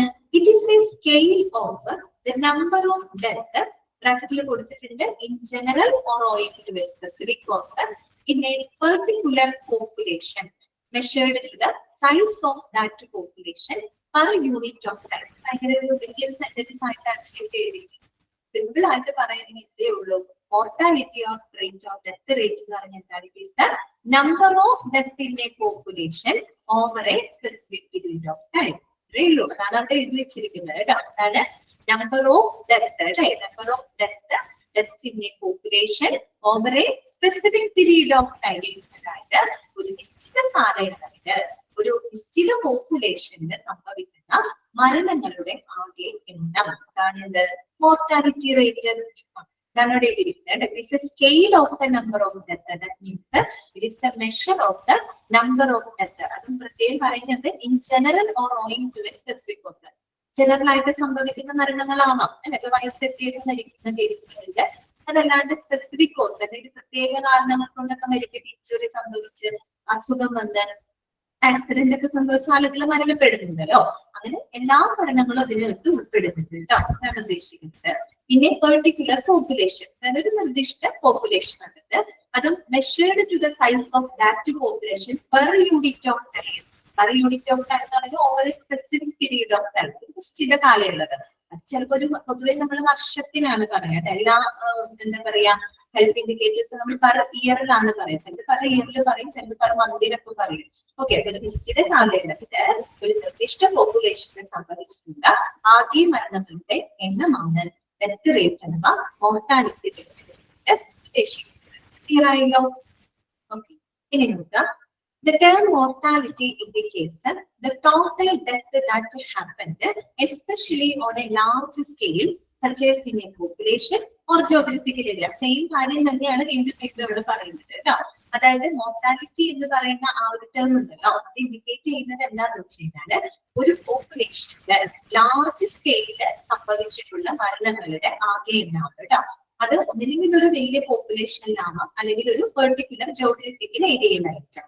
ഇപ്പൊ നമുക്കറിയാം കഴിഞ്ഞ വർഷം അല്ലെ, നമ്മുടെ വയനാട് ചൂരൽമലയില് ഉരുൾപൊട്ടലിൽ ഒരുപാട് ആളുകൾ മരണപ്പെട്ടു. അപ്പൊ ആ ഒരു particular geographical area, Chooralmala, Wayanad എന്ന് പറയുന്ന ചൂരൽമല എന്ന് പറയുന്ന ആ ഒരു പെർട്ടിക്കുലർ ജോഗ്രഫിക്കൽ ഏരിയയില് എന്തുണ്ടായി? കൂട്ടം ആളുകൾ ഒരുമിച്ച് മരണപ്പെട്ടിരുന്നു അല്ലെ. അപ്പൊ അങ്ങനെയുള്ളൊരു സംഭവമാണ്. ഒന്നില്ലെങ്കിൽ ഒരു പെർട്ടിക്കുലർ പോപ്പുലേഷൻ ആകാം, അല്ലെങ്കിൽ ഒരു ജോഗ്രഫിക്കൽ ഏരിയയില് ഒരു ലാർജ് സ്കെയില് ഒരു വലിയ അളവിൽ സംഭവിക്കുന്ന മരണങ്ങളുടെ എണ്ണമാണ് അവിടെ മോർട്ടാലിറ്റി ഉദ്ദേശിക്കുന്നത്. അത് ഓർത്താൽ മതി കേട്ടോ. ഓക്കെ, പിന്നെന്താണ്?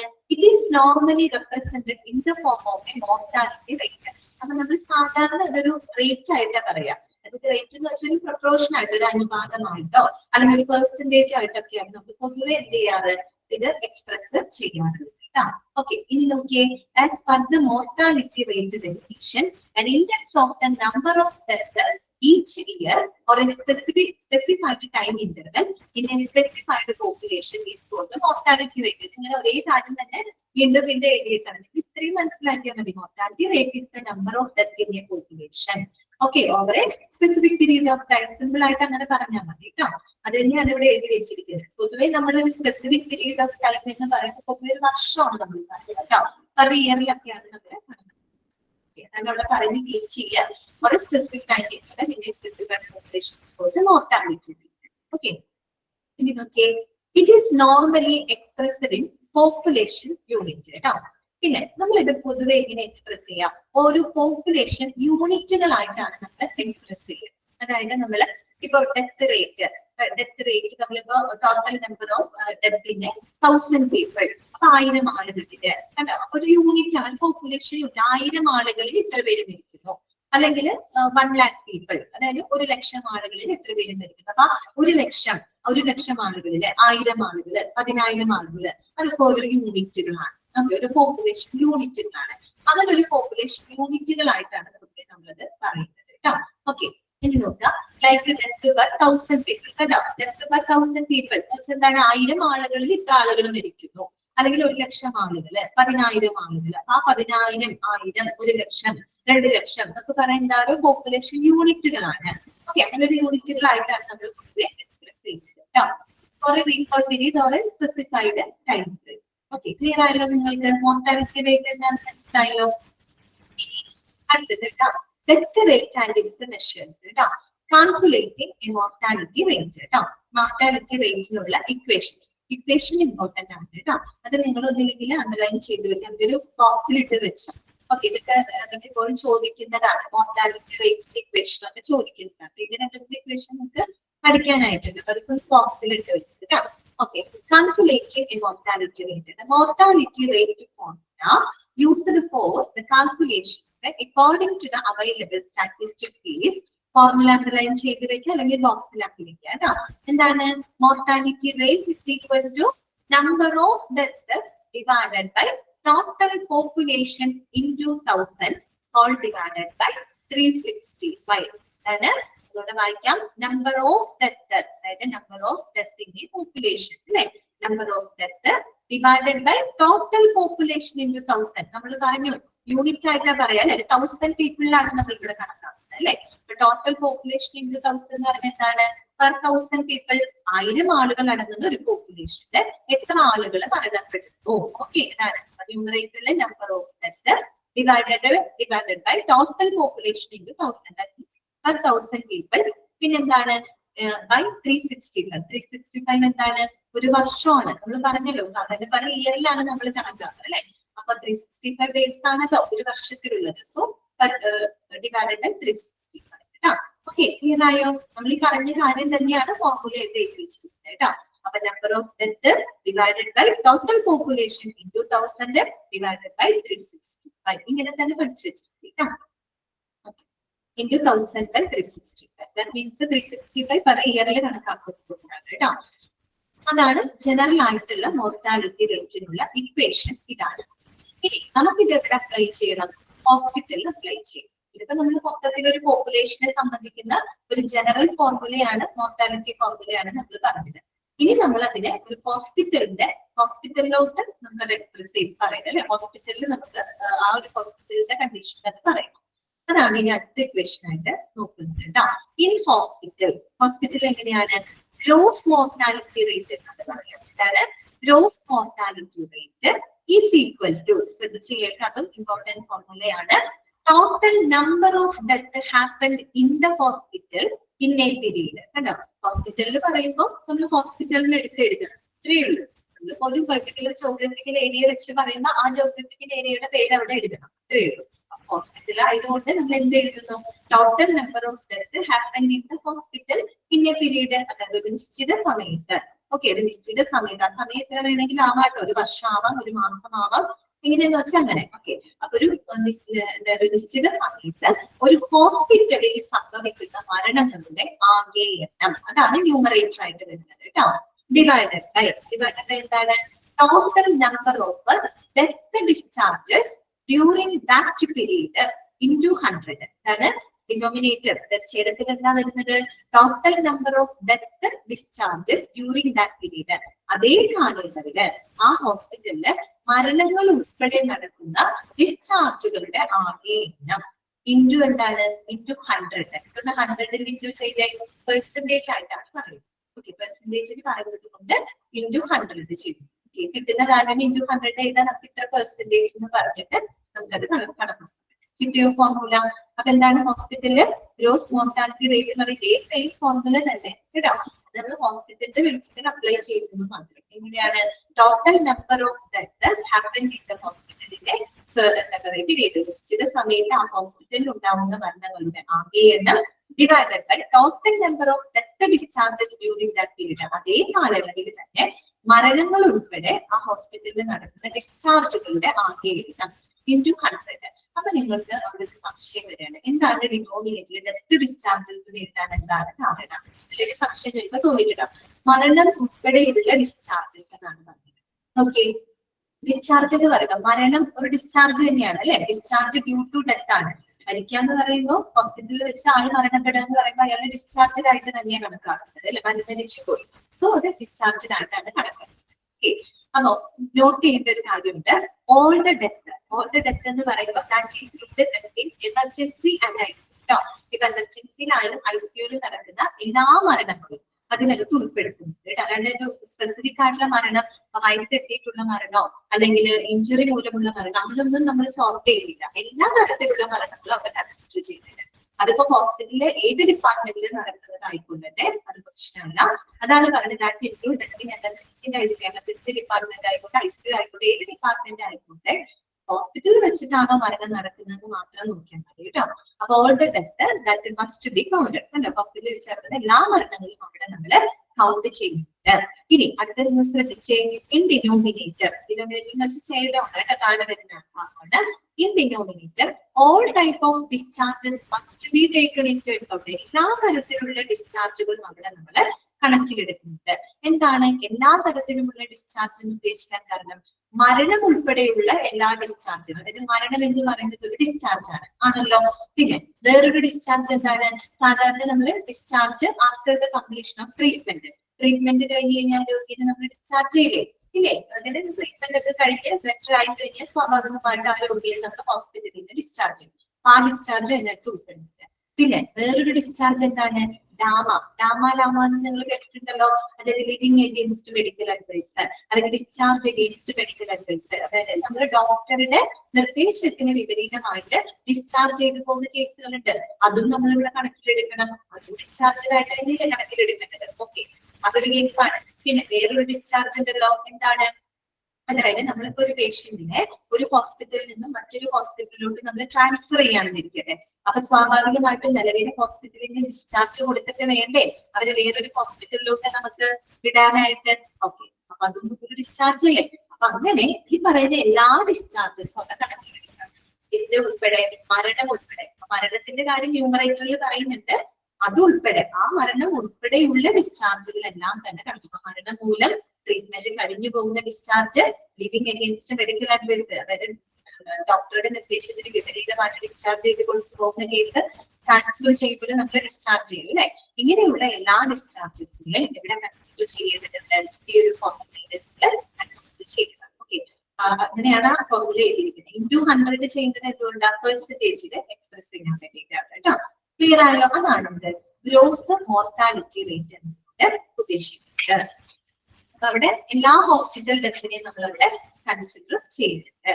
ഇനി നെക്സ്റ്റ് വരുന്നതാണ് നെറ്റ് മോർട്ടാലിറ്റി റേറ്റ്. ചെറിയൊരു വ്യത്യാസം കേട്ടോ.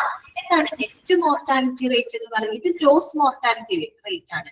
ഗ്രോസ് എന്ന് പറയുമ്പോൾ എല്ലാം കൺസിഡർ ചെയ്യുന്നുണ്ട്. ഓൾ ഡെത്ത് അവിടെ കൺസിഡർ ചെയ്യുന്നുണ്ട്. നെറ്റ് മോർട്ടാലിറ്റി റേറ്റ് എന്ന് പറയുമ്പോൾ എന്താണ് വ്യത്യാസം നോക്കിയേ? Total number of death that occurred after 48 hours of admission of the patient. കണ്ടോ? പീരീഡിലല്ല വ്യത്യാസം വരുന്നത്. എന്തിനാണ് വ്യത്യാസം വരുന്നത്? നോക്കിയേ, after 48 hours of admission of patient. അവിടെ കണ്ടീഷൻ വന്നു. എന്ത് കണ്ടീഷനാണ്? അതായത് ഒരു പേഷ്യന്റിനെ അഡ്മിറ്റ് ചെയ്തതിന് ശേഷം അതായത് അഡ്മിറ്റ് ചെയ്ത് 48 മണിക്കൂറിന് ശേഷം സംഭവിക്കുന്ന മരണം. നമ്മൾ ഗ്രോസ് മോർട്ടാലിറ്റി റേറ്റ് വരുമ്പോൾ അങ്ങനെ ഒരു കണ്ടീഷൻ പറഞ്ഞോ? ഇല്ല, എല്ലാ മരണങ്ങളെ പറഞ്ഞു അല്ലെ? പക്ഷെ ഇവിടെ വന്നിട്ട് എന്താ പറയുന്നത്? Total number of death that occurred after 48 hours of admission of the patient. പേഷ്യന്റിനെ അഡ്മിറ്റ് ചെയ്ത് 48 മണിക്കൂറിന് ശേഷം സംഭവിക്കുന്ന മരണങ്ങളുടെ ആകെ എണ്ണം ഡിവൈഡഡ് ബൈ എന്താണ്? Total number of death and discharge during that period. അതേ സമയത്ത് തന്നെ മരണങ്ങൾ ഉൾപ്പെടെ നടക്കുന്ന ആകെ ഡിസ്ചാർജുകളുടെ എണ്ണം. into 100 എന്താണ് പെർസെന്റേജിൽ പറയുന്നത്. ഒരേ ഒരു വ്യത്യാസം നിങ്ങൾ ഓർത്താൽ മതി. ഗ്രോസിന് അങ്ങനെ ഒരു കണ്ടീഷൻ ഒന്നും പറയുന്നില്ല. നെറ്റിൽ വരുമ്പോ കണ്ടീഷൻ പറയുന്നുണ്ട്, അതായത് അഡ്മിഷൻ നടത്തി അഡ്മിറ്റ് ചെയ്ത് 48 മണിക്കൂറിന് ശേഷം സംഭവിക്കുന്ന മരണങ്ങളുടെ ആകെ എണ്ണം ഡിവൈഡഡ് ബൈ അതേ സമയത്ത് തന്നെ മരണങ്ങൾ ഉൾപ്പെടെ ഡിസ്ചാർജ് ചെയ്യപ്പെടുന്ന ആകെ എണ്ണം into 100. ഓക്കെ, അപ്പൊ നിങ്ങളിത് മനസ്സിലാക്കേണ്ട ഒരു കാര്യമുണ്ട്. ഗ്രോസ് മോർട്ടാലിറ്റി റേറ്റിൽ എല്ലാ ഡെത്തും നമ്മൾ കൺസിഡർ ചെയ്യുന്നുണ്ട്. പക്ഷെ നെറ്റ് മോർട്ടാലിറ്റി റേറ്റിന് നമ്മൾ ഒരു കണ്ടീഷൻ വെക്കുന്നുണ്ട്. അതാണ് ഒരു വ്യത്യാസം കേട്ടോ. ഇനി നോക്കിയേ, നോട്ട് ചെയ്യേണ്ട ഒരു കാര്യമുണ്ട്. Death occurring within 48 hours of discharge must also be reckoned in the numerator. അപ്പൊ നമ്മൾ ന്യൂമറേറ്ററിൽ പറഞ്ഞത് death occurred after 48 hours of admission of the patient എന്നല്ലേ പറഞ്ഞത്. അതേപോലെ ഇങ്ങനെയും പറയാതെ, അതായത് death occurring within 48 hours of discharge. Discharge ടേംസിൽ നമുക്കത് പറയില്ല, അഡ്മിഷന്റെ ടേമിലാണ് പറഞ്ഞിരിക്കുന്നത്. അതുപോലെ ഡിസ്ചാർജ് കഴിഞ്ഞ് 48 മണിക്കൂർ, അതായത് ഡിസ്ചാർജ് ചെയ്ത് 48 മണിക്കൂറിനുള്ളിൽ നടക്കുന്ന മരണങ്ങളുടെ എണ്ണം അങ്ങനെയും നമുക്ക് പറയാം. രണ്ടും ശരിയാണ്. അതായത് അഡ്മിഷൻ എടുത്ത് 48 മണിക്കൂറിന് ശേഷം നടക്കുന്ന മരണങ്ങളുടെ ആകെ എണ്ണം പറയാം. അതുകൂടാതെ ഡിസ്ചാർജ് ചെയ്ത് 48 മണിക്കൂറിനുള്ളിൽ നടക്കുന്ന മരണങ്ങളുടെ എണ്ണം, അങ്ങനെ രണ്ട് ടേംസിൽ നമുക്കത് എക്സ്പ്രസ് ചെയ്യാമെന്നാണ് പറയുന്നത്. ഓക്കെ, ഇനി അടുത്തത് നോക്കിയേ, ICU specific mortality rate. ICU specific mortality rate എന്ന് പറയുന്നത് എന്താണ്? അവിടെ പ്രത്യേകം പറഞ്ഞിട്ട് ICU സ്പെസിഫിക് എന്ന് പറയുന്നത്, ICU എന്ന് പറയുന്ന ആ പെർട്ടിക്കുലർ ഡിപ്പാർട്ട്മെന്റിൽ നടക്കുന്ന മോർട്ടാലിറ്റി റേറ്റ്. ഇത്രയുള്ളൂ, ഫോർമുലയൊക്കെ സെയിം ആണ്. അപ്പൊ നോക്കി, total number of death in ICU പേഷ്യൻസിന്റെ പീരീഡ് ഡിവൈഡഡ് ബൈ, ഇവിടെ ഒരു ഡിവൈഡഡ് ബൈ വേണം കേട്ടോ, ഇവിടെ ഒരു ഡിവൈഡഡ് ബൈ വേണം. നിങ്ങളുടെ ടെക്സ്റ്റിൽ ഇല്ലെങ്കിൽ നിങ്ങൾ എഴുതണം കേട്ടോ. ഡിവൈഡഡ് ബൈ ഇവിടെ വരെ, divided by total number of patients discharge ICU with that period 100. Same formula തന്നെ. ഇത് നമ്മൾ ICU സ്പെസിഫിക് എന്ന് പറഞ്ഞാൽ ICU ഇടുന്നത് മാത്രം. ഇനി നമ്മള് ഇപ്പൊ ഒരു കാഷ്വാലിറ്റി എന്നാണ് ഇവിടെ കൊടുക്കുന്നതെങ്കിൽ നമ്മൾ എങ്ങനെ പറയും? Total number of death in casualty പേഷ്യൻസിന്റെ പീരീഡ് എന്നാണ് കേട്ടോ. Period divided by total number of patient discharge from the casualty in that period, അങ്ങനെ പറയും. ഓക്കെ, എത്രയുള്ളൂ? ക്ലിയർ ആയല്ലോ?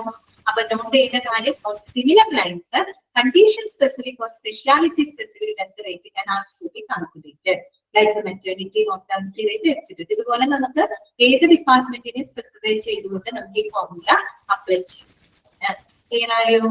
ഡെത്ത് റേറ്റ് ആണ് നമ്മൾ ഇത്രയായിട്ട് പറഞ്ഞത് കേട്ടോ. ഓക്കെ ആണോ? അപ്പൊ മോർട്ടാലിറ്റി റേറ്റ് നമ്മള് പോപ്പുലേഷൻ പറയുമ്പോൾ എങ്ങനെയാണ്? അത് ലാർജ് സ്കെയിലാണ് പറയുന്നത്. അപ്പൊ നമ്മൾ into 1000 ഒക്കെ ഉണ്ട് കേട്ടോ. അതേസമയം നമ്മൾ ഒരു പെർട്ടിക്കുലർ ഹോസ്പിറ്റലിലോ പെർട്ടിക്കുലർ ജോഗ്രഫിക്കൽ ഏരിയയിലൊക്കെ പറയുമ്പോൾ പൊതുവെ പെർസെന്റേജ് ആയിട്ടാണ് പറയാം. അപ്പൊ into 100 വരും കേട്ടോ. ഓക്കെ, ക്ലിയർ ആണെന്ന് വിചാരിക്കുന്നു. നെക്സ്റ്റ് നമുക്ക് പഠിക്കാനുള്ളത് ഇൻഫന്റ് മോർട്ടാലിറ്റി റേറ്റ് ആണ്. അടുത്ത ഇൻഡിക്കേറ്റർ കേട്ടോ. അപ്പൊ ഈ ഫോർമുലകളൊക്കെ നിങ്ങൾ നോട്ട് ചെയ്ത് വെക്കുക കേട്ടോ. അടുത്തതാണ് ഇൻഫന്റ് മോർട്ടാലിറ്റി റേറ്റ് അഥവാ ശിശുമരണ നിരക്ക്. മറ്റൊരു ഹെൽത്ത് ഇൻഡിക്കേറ്റർ ആണ്. എന്താണ് ശിശുമരണ നിരക്ക് എന്ന് പറഞ്ഞു കഴിഞ്ഞാൽ അണ്ടർലൈൻ ചെയ്തിരിക്കുക. Infant mortality rate is the number of resident newborns in a prescribed geographical area dying under 1 year of age divided by the number of resident live births of the same geographical area. വലിയ sentence ആയിട്ടാണ് എഴുതിയിരിക്കുന്നത്. ഇത്രയേ ഉള്ളൂ. അതായത് number of babies who die within their first year of age. ഇത്രയേ ഉള്ളൂ. അതായത് number of babies who die within the first year of age.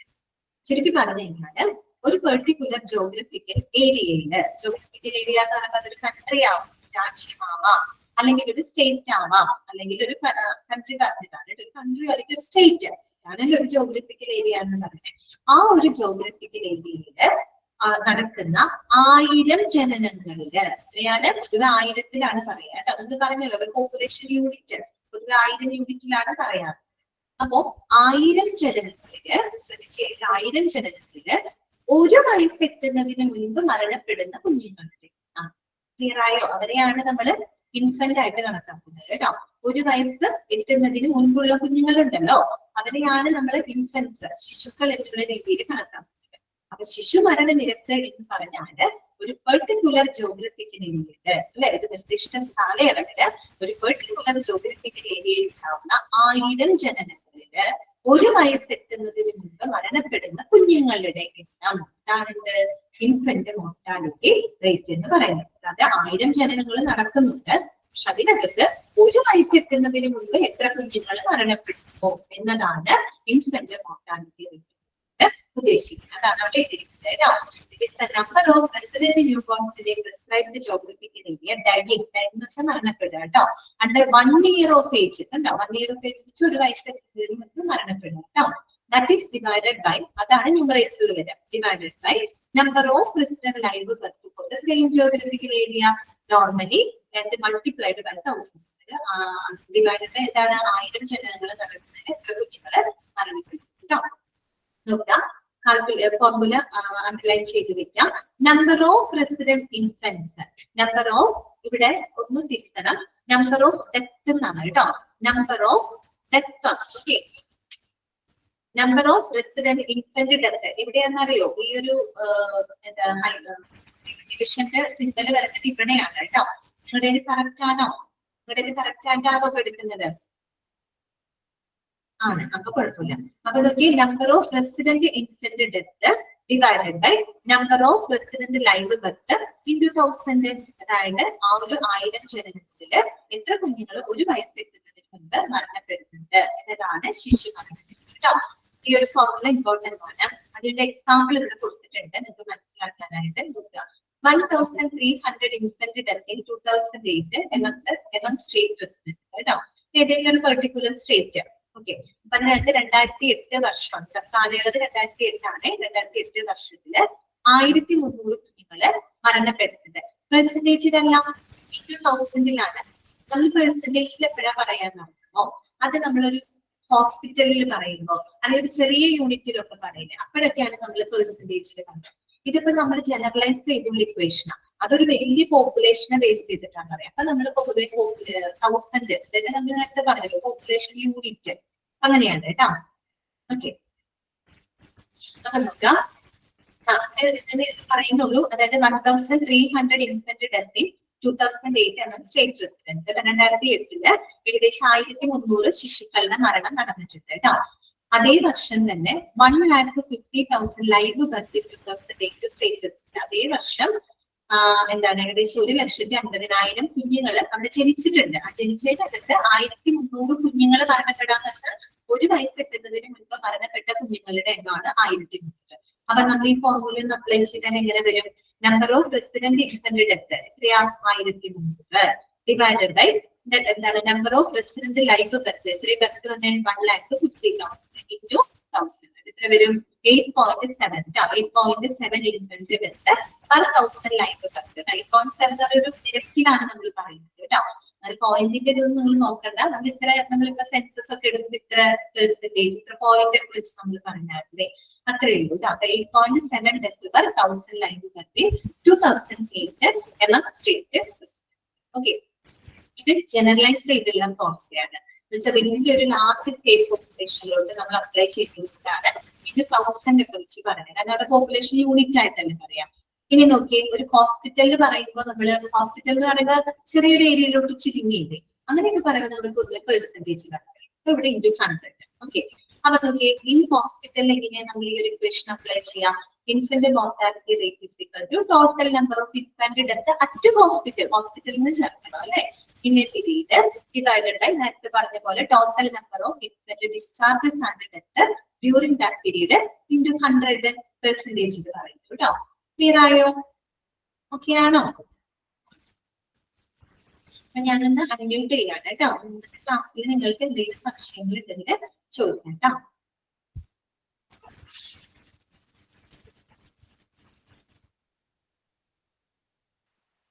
Miss, 8.7 infant death എന്ന് പറയുന്നത് 8.7% അല്ലല്ല, പെർസെന്റേജ് അല്ല. പെർസെന്റേജിന് പറയണമെങ്കിൽ into 100 ചെയ്യും. അതായത് 1000 ആളുകളില് ഏകദേശം 8.7% അല്ലാത്ത അതൊരു നിരക്കാണ് ശരിക്കും. അത് മീൻസ് 8.7 പെർസെന്റേജ് എന്ന് പറയാൻ പറ്റും. പെർസെന്റേജിൽ നമ്മൾ ചെയ്യുമ്പോൾ എന്താ? into 100 ചെയ്യണം. ഇതിപ്പോ 1000 ആളുകളില് 8.7 അങ്ങനെ പറയുന്നത് കേട്ടോ. ശതമാനം എന്ന് പറയുന്നത്. മിസ്സേ, ഇൻഫന്റ് മോർട്ടാലിറ്റി റേറ്റിലില്ലേ മിസ് ഒരു ഡെഫിനിഷൻ പറഞ്ഞായിരുന്നില്ലേ? Number of babies who die within the first year of birth എന്നാണോ പറഞ്ഞത്? First year of life, first year of life. Life എന്നാണല്ലേ? Okay miss. അതായത് അവർക്ക് ഒരു വയസ്സ് എത്തുന്നില്ല, ഒരു വയസ്സ് എത്തുന്നതിന് മുൻപ് തന്നെ മരണപ്പെടുന്നത്, അവരെയാണ് നമ്മൾ കുഞ്ഞുങ്ങള്. ജനനങ്ങൾ കുറെ നടക്കുന്നുണ്ടാവും, പക്ഷെ അതിനകത്ത് ഒരു വയസ്സ് എത്തുന്നതിന് മുമ്പ് എത്ര കുട്ടികൾ മരണപ്പെടും, അവരെയാണ് നമ്മൾ ശിശുക്കളായിട്ട് പൊതുവെ കൺസിഡർ ചെയ്യുക കേട്ടോ. ഒരു വയസ്സെത്തി ശേഷമുള്ള കുട്ടികളെ നമ്മൾ ശിശു എന്നുള്ളൊരു വിഭാഗത്തിൽ പെടുത്തുന്നില്ല. Okay, thank you. വേറെ ഡൗട്ട്സുകളൊന്നും ഇല്ലാന്ന് വിചാരിക്കുന്നു കേട്ടോ. അപ്പൊ ഇത്രയും ഭാഗങ്ങൾ ക്ലിയർ ചെയ്ത് മനസ്സിലാക്കി വെക്കുക കേട്ടോ. ഫോർമുലയൊക്കെ ഇമ്പോർട്ടന്റ് ആണ് കേട്ടോ. ഓക്കെ, അപ്പൊ നമുക്ക് ഇന്നത്തെ ക്ലാസ് വൈകിട്ട് ചെയ്യാം കേട്ടോ. നമുക്ക് അപ്പൊ മൺഡേ കാണാം. Thank you. Thank you miss.